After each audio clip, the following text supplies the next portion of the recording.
Dude, I have not experienced this level of hate from like 30 people online in a while. And so I started a GiveSendGo for people who want to contribute to my fight against Montegraph. That's it. Well, and the amount of shit I get back from people for like posting the link to that is like, hey, he got this expensive car. He can like, look, this is not Nick and some random guy having a personal battle between each other. This is something that literally affects every fucking one of us and everyone else that's on YouTube. This is not a personal battle between two people. And Nick's done me so many fucking solids, I can't even count it. So as a friend, that's the least I can do. Even if you're not a friend of Nick, this is a free speech issue. This is a communication issue. This is a libel. There's so many legal issues tied up in this that affect not just Nick, but every single one of us. And that's the least you can do. It's crazy. Like if I would have known that all of my friends would get so much hate for sharing my link, I would have never asked them to do it. Fuck that shit. I mean, it's like 3 or 4 people that are just like going around to everybody and making shitty comments. It's the same like couple people on every one. I'm like, dude, you're way more invested in this than most people who are donating at all. It's crazy. If you were a rando, fine, I don't give a shit. But I consider you a friend, and it's like that's the least I can do to someone that supported me. And if you don't like it, don't fucking leave a comment. I didn't ask you to leave a fucking comment. Just fucking go off and don't do it, or just don't contribute. If you're angry about it, just exactly. Don't like. And I made it. I tried to make it clear in the post. I'm like, I'll be okay. Whatever. This, if you want to do this, do it. If it's at all an inconvenience to you, please don't, guys. I am $75,000 plus deep in this lawsuit personally. I made the GiveSendGo for $50K, not even expecting to hit it. Just like, hey, if you want to contribute and defray these costs, that's fine. I'm paying, like I've paid all of this shit out of my pocket from the start. And that's the reality. But it's expensive to fight these fucking lawsuits. Again, I personally paid over $75,000 into this. And I'm really hoping we get it dismissed in April. And I'm really hoping I get a paper judgment against Montegraph. I don't even know if he'll be able to pay, but I want that paper judgment because I want it as a fucking warning to anyone else who wants to pull this shit. Because if you just concede, if you just say, well, I'll pay a nuisance settlement. I'll pay you $5,000, $10,000. Just shut up. Like I could have tried that. I never even fucking asked. Not for a second would I consider a nuisance settlement on this, because if I did it, there'd be 10 motherfuckers behind him lining up to do the nuisance settlement.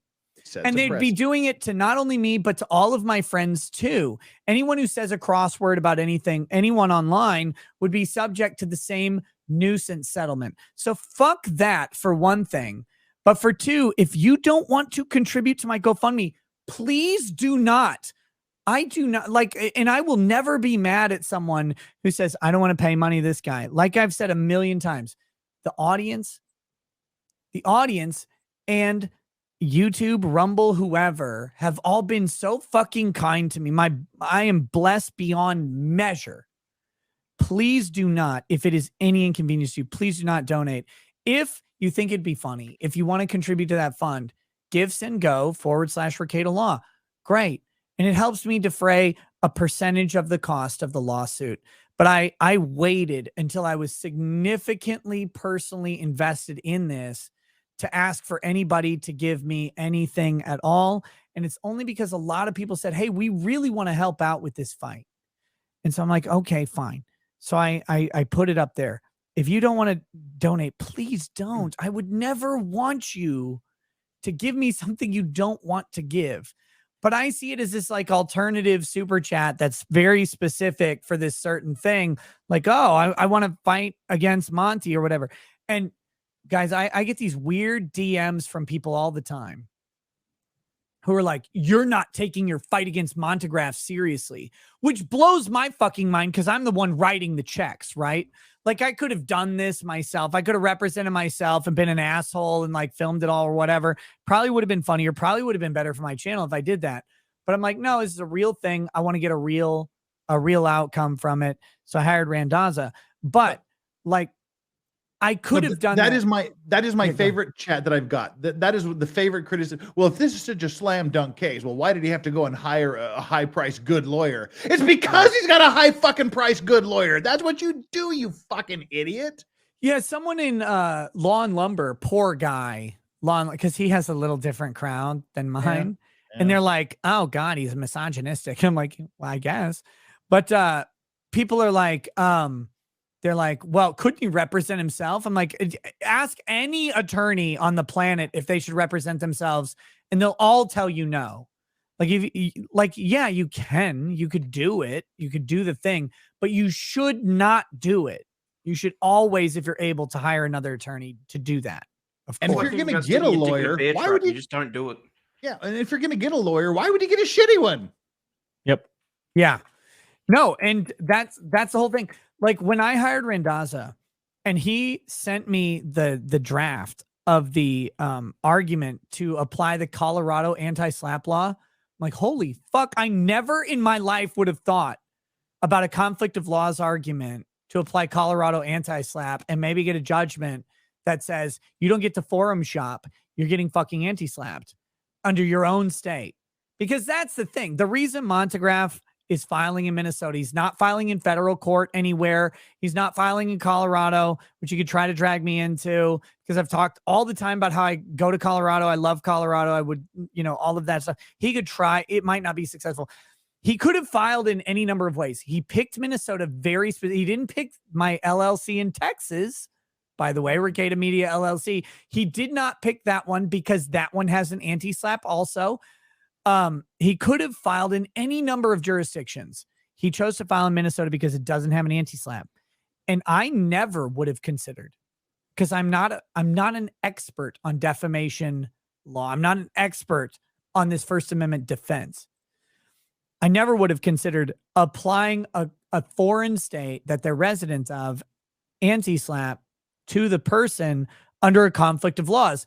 So in the United States, we have all of these different conflicting laws because each state is technically its own forum. And technically you could get really crazy. You could get municipalities involved that are different forums. But generally speaking, you got each state that's a different forum.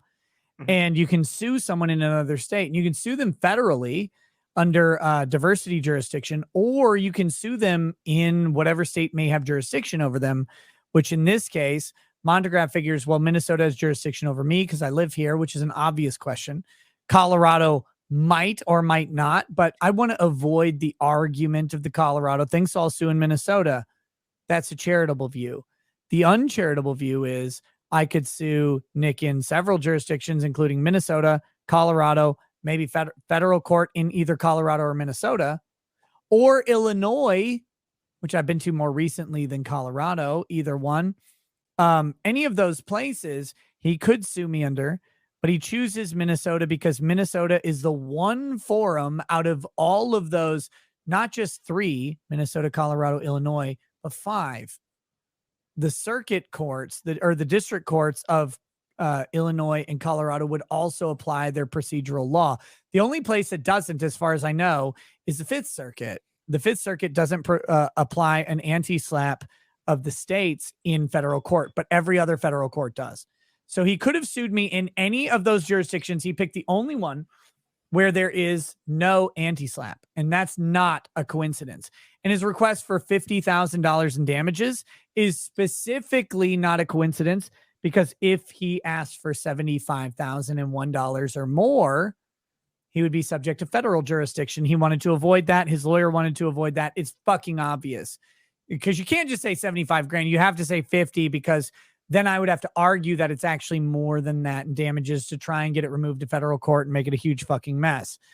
Lots of lawfare going on.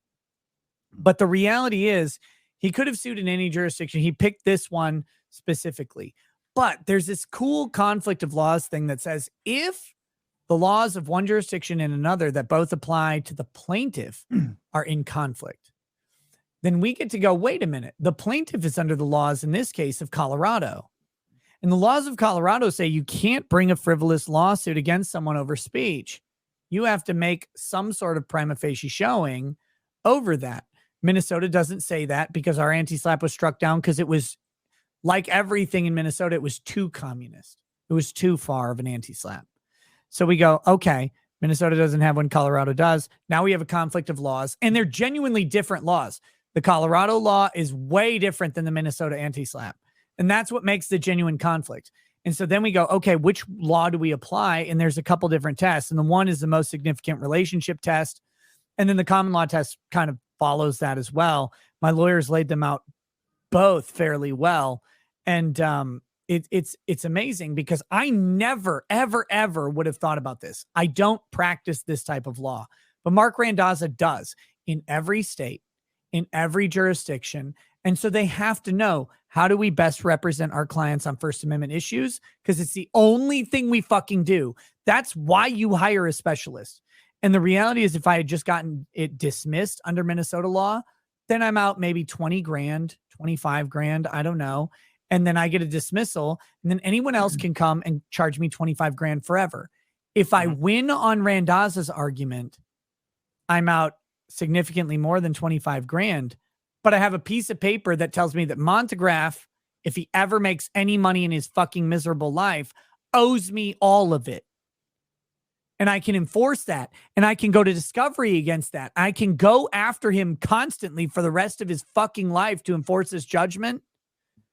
That's worth more to me than the 50 grand gap that would have been between hiring a local lawyer and hiring Randazza, because the next guy might have money. The next guy might have a job. The next guy might have a garnishable wage, or a car that I can force the sheriff to auction, or a house that I can force him out of, whatever it is. So of course I do that.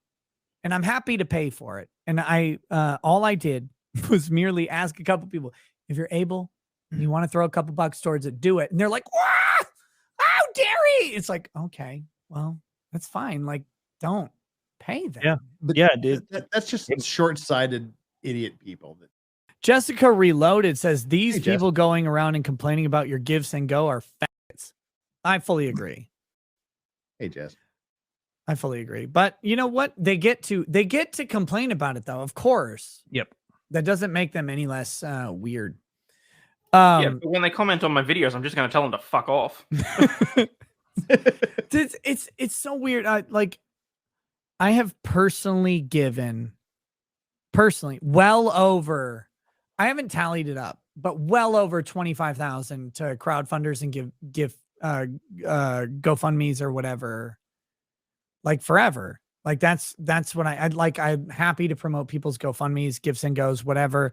Happy to promote them. If I can verify them at all, if like I know the person or whatever, I'm happy to give tons of money to it. I think it's great. I think supporting everything.